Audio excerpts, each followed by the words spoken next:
program is about.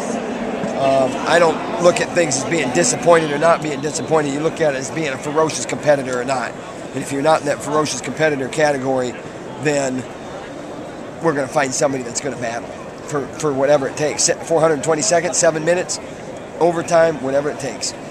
And we had 2 or 3 guys there that need to get some gut checks going. Because it's only getting tougher now. We're another level, it gets tougher.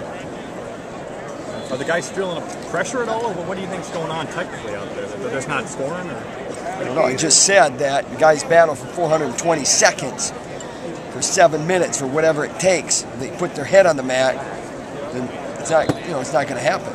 If we battle, it'll happen. I saw 2 instances that guys put their head on the mat. 2 glaring instances where our guy broke. And I'm being hard on our guys right now.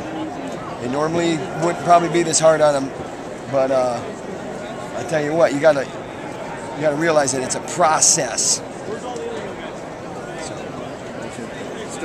Still Borschel with a couple of nice wins. Can you talk about his? Borschel's okay. Borschel's good. Borschel has some lapses there, but he's good enough to get through those lapses, and you're gonna have to iron that out as well. But Jay Borschel is doing what he needs to do, and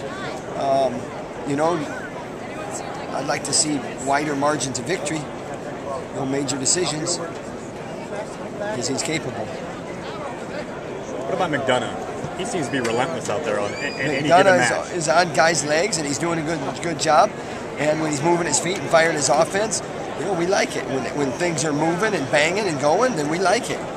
If they're not moving and banging and going, then guys are in on his legs, and that clock's ticking down real fast. So he's got to be moving and banging and going, and then the clock's on his side in his favor. What's going to have to happen for these guys to have that ferociousness tomorrow?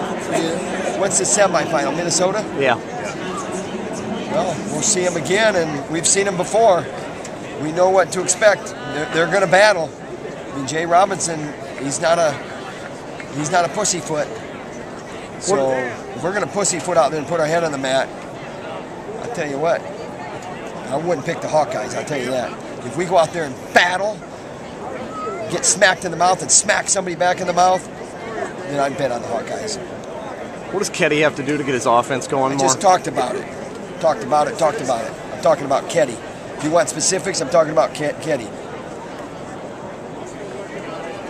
With Lofthouse, at 197, the second match, obviously this morning wasn't... this morning he didn't believe he could win.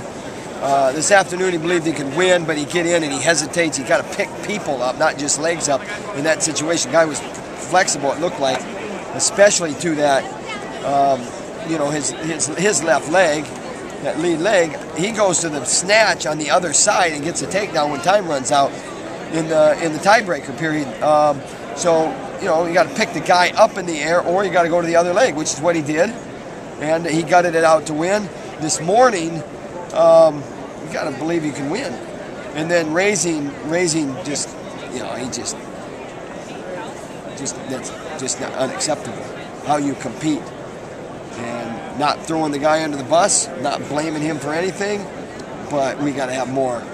And it doesn't look like it bothers him a whole lot right now. And I'll tell you what, there's a lot riding on this for him, because he's come a long, long way, and we got to keep a good thing going. And the important thing is that he's got to keep the good thing going. It's in his hands. And so, to let a match go that direction, be that close to win, I'll tell you what, how many times are you going to be that close to winning?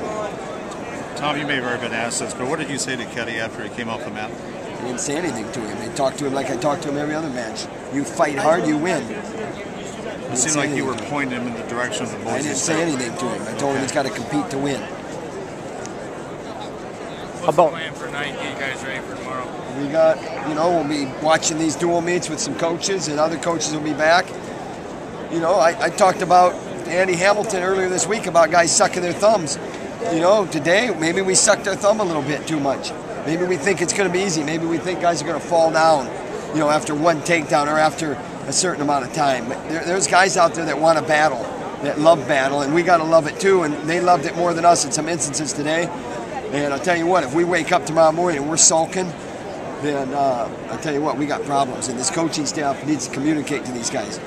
I mean, we're going crazy over there on the sidelines, but you know what? It's not about that. It's about communicating to these guys that it's about a battle. And by God, you better be out there battling.